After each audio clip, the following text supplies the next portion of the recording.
नरेंद्र मोदी से बातचीत होती है, भारत की जो विदेश नीति है उस पर कांग्रेस पार्टी या बतौर सांसद आपका क्या रुख है?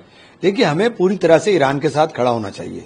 ईरान हमारा पुराना मित्र है, ईरान से हमारे व्यापारिक रिश्ते हैं, ईरान के साथ हमारे सांस्कृतिक रिश्ते हैं, ईरान की जो जड़ें हैं वो हिंदुस्तान से हैं। तो ईरान के साथ हमें मजबूती के साथ खड़ा होना चाहिए और हर तरह से ईरान ने हमारे साथ हमेशा साथ दिया है, इसलिए हमें इस बुरे वक्त में ईरान के साथ मजबूती के साथ खड़ा हुआ दिखाई देना चाहिए। लेकिन जो बात आप कह रहे हैं, जो टेलीफोनिक बातचीत में नरेंद्र मोदी ने ईरान के राष्ट्रपति से कहा, उसमें क्या फर्क है? नरेंद्र मोदी ने कहा कि शांति, डायलॉग, कूटनीति के जरिए शांति, डायलॉग, कूटनीति, ये सारी चीजें ईरान ने हमला नहीं किया है, ईरान के ऊपर हमला हुआ है। ईरान के ऊपर हमला हुआ है जब ईरान ने कहा कि मेरे जो न्यूक्लियर प्रोग्राम है वो सारे अंतर्राष्ट्रीय एजेंसी की निगरानी के अंदर है, आप आकर के जांच कर लें। उसने जांच भी कराने की बात करी, उसके बाद भी उसके ऊपर हमला किया जा रहा है। तो ये पूरी तरीके से दादागिरी है और अगर कोई दादागिरी करने का काम करता है तो उस दादागिरी के खिलाफ सबको एकजुटता के साथ जवाब देना चाहिए। भी जब देख रहे हैं जिस तरीके से ईरान से भारतीय नागरिक, भारतीय छात्र सुरक्षित वापस आ रहे हैं, उसके लिए मोदी ने ईरान को धन्यवाद कहा है कि इस दौर में ईरान ने भारत को वो सुविधा मुहैया कराया ताकि हमारे नागरिक। ईरान ने तो हमेशा हमारा साथ दिया है, बुरे वक्त में हमेशा साथ रहा है, तो हमें ईरान के साथ मजबूती के साथ खड़ा होना चाहिए।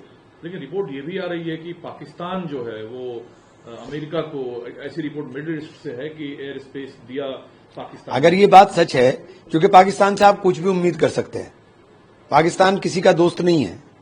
लेकिन सर, आपको कथनी और करनी में फर्क, पाकिस्तान कह कुछ रहा है, कर कुछ रहा है। मैं कहता रहा हूं, मैं तो पहले दिन से कहता हूं धूर्त हैं, तो कोई नई बात तो नहीं है ना। दूसरा, जो अबू आजमी ने क्लेम भारतीय खून है और उसने जिस तरीके से इजराइल को ललकारा है, इससे भारत को या उनको प्राउड फील हो रहा है। हाँ, तो सही बात है। हमारे बाराबंकी के पास ही गांव है, बाराबंकी वहीं से तो इनके आबा अजदाद हैं, इनके पुरखे वहीं से गए हैं। इस बात को आप एडमिट कर रहे हैं कि वो यहाँ से गए हैं? हाँ, बता रहे हैं, सब मीडिया के अंदर सारी रिपोर्ट्स हैं, अखबारों के अंदर हैं, लोग गांव वाले बोल रहे हैं, तो यही बात है। और इस बीच जो क्या वेलाई पार्टनर हैं, कैसे देखते हैं? गद्दारों को क्या साथ रखना चाहिए, गद्दारों को भारी किया जाता है। जब हमारे डेलीगेट्स मेंबर दुनिया भर से ये कहकर आया कि पाकिस्तान ने अटैक किया था, अब एनआईए ने जो गिरफ्तारी की शेल्टर देने के लिए 2 लोगों को कश्मीर में, उसके हवाले से ये जानकारी है कि सभी आतंकवादी पाकिस्तान के थे। इससे भारत को क्या कूटनीतिक बढ़त मिलेगी? देखिए, पाकिस्तान के थे तो पाकिस्तान से एयरलिफ्ट होके आए थे क्या? वो कहां से आए और कहां चले गए? ढूंढिए, उनको मारिए। बेकार की बातें करने से कोई फायदा नहीं है, उनको ढूंढिए और मारिए। आप बीजेपी की आलोचना करते हैं कि नरेंद्र मोदी सरेंडर मोदी है। आज निशिकांत दुबे ने कहा कि इंदिरा गांधी ने शिमला एग्रीमेंट क्या अमेरिका के दबाव में किया था? शिमला एग्रीमेंट में तो पाकिस्तान को बांध दिया था। आपने क्या किया?